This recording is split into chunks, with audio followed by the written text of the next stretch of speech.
Your problem is not technology. The problem is you. You lack the will to change. Then help us change.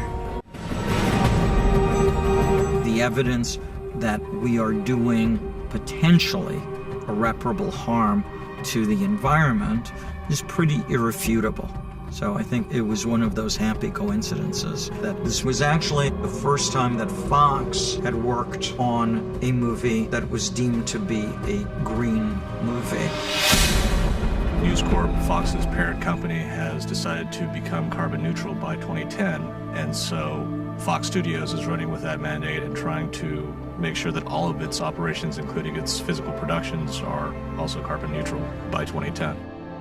This industry in particular is not necessarily tailor-made for green thinking, so it's a real challenge. Most of what we do is disposable by nature. We build sets, shoot film, use makeup products, drive vehicles, all of which just expend. So one of the challenges is to figure out ways to kind of close the loops of consumption.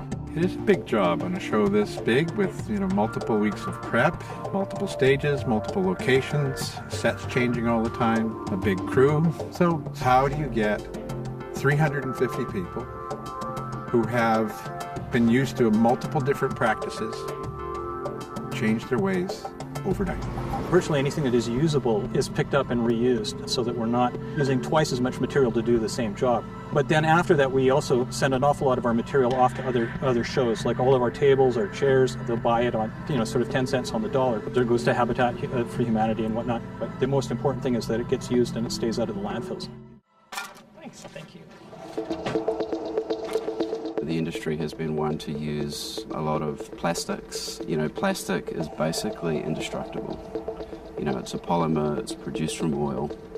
It takes 1 million years for a piece of plastic to biodegrade. So if you don't recycle that piece, it's going to be around for a hell of a long time. So what we're trying to advocate is for people to either recycle any plastic that they're using or come up with some alternatives. Now we're incorporating things like not using disposable dishes at our catering line. The dishes are being washed. We have silverware. Or if there's takeout, we have biodegradable utensils. One of the things that's absolutely clear is that it's not always the cheapest way to go. And, there's a lot of pressure in the film industry to be able to do things, for less money and to be able to do it more economically. Is it more expensive to have bamboo-based plates in your catering line, or is it more expensive to be renting hybrids? The answer is yes. But that's probably more of a factor of demand than a factor of production processes. When there's more demand for these materials, the companies that produce them will probably be able to find cheaper ways to make them. Fox is willing to pay the difference for those kinds of initiatives, which is great, because I've never worked for a studio that's done that. The long-term question is, what's the ultimate cost of not doing this? Because that's where we're really going. We're talking about doing something that's going to save the planet.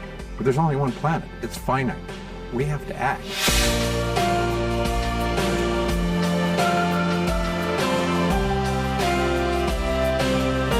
Only on the brink that people find the will to change. Only at the precipice do we evolve. This is our moment.